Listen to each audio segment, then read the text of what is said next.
વડોદરાના તાંડે બજારમાં બન્યો મર્ડરનો બનાવ। વડોદરાના જાંબુ બેટમાં રામવે પ્લાઝાની ગલીમાં ગાડીમાં ઈસમની મળી લાશ।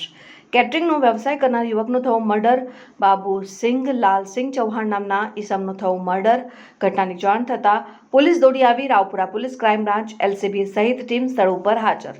મર્ડરનું કારણ હાલ અકબંધ। આરોપીને પકડવા પોલીસે ચક્રો ગતિમાન કર્યા।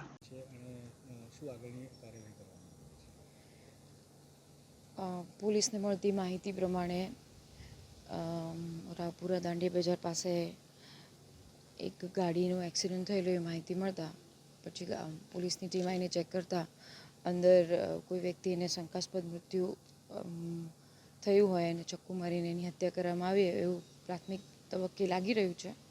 અને એની લાશની ઓળખની ખરાઈ કરતાં એનું નામ ચૌહાણ બાબુસિંહ લાલસિંહ, ઉંમર વર્ષ 48 પ્રારંભિક જણાઈ આવ્યું છે।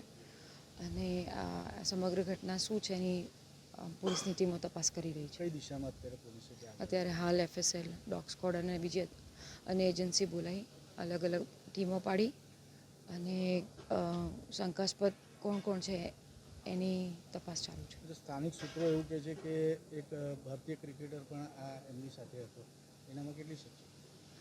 અત્યારે હાલ પ્રારંભિક રીતે કહેવું ડિફિકલ્ટ પડશે કારણ કે અત્યારે હાલ અલગ અલગ દિશામાં આ ગાડી ક્યાંથી એક્સિડન્ટ એનું થયેલું છે તો કેવી રીતે અથડાઈ છે, સીસીટીવી ફૂટેજ શું છે, એના ઘરના મેમ્બર શું કહી રહ્યા છે, પરિવારવાળા શું કહી રહ્યા છે, આખા દિવસની ઘટના શું હતી એના આધારે શું થયું છે એના આધારે આપણે પોલીસ અત્યારે હાલ તો હું ના કહી શકું।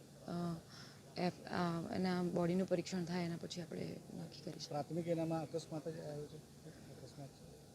એને સીસીટીવી જોતાં એવું લાગે છે કે એણે આ ગાડી કોઈ અથડાઈ છે અને એને ચપ્પુ વડે એની હત્યા થઈ હોય એવું પ્રારંભિક લાગી રહ્યું છે। પછી પોલીસ અલગ દિશામાં તપાસ કરી રહી છે કે શું છે શું નહીં। હમણાં સુધી શું હાથ લાગ્યું છે પોલીસને? અત્યારે હાલ એ બીજા એના આખા દિવસના ઘટનાક્રમ પ્રમાણે એના ફોનમાં કોની સાથે વાત થઈ છે, એના પરિવારને પૂછતા એને કોની સાથે કેવા સંબંધ હતા એ બધાના લોકોની વેરાબાઉટની અલગ અલગ દિશામાં તપાસ ચાલુ છે। પરિવાર શું કહે છે? પરિવારને તો અત્યારે હાલ અમે લોકો વધારે પૂછપરછ નથી કરી। આખા દિવસની ઘટના શું હતી ને એમને કોની સાથે કેવા સંબંધો હતા એના વિશે પ્રારંભિક પૂછપરછ કરેલી છે।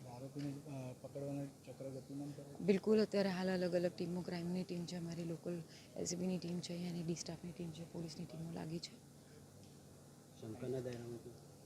અત્યારે હાલ હું ના કહી શકું।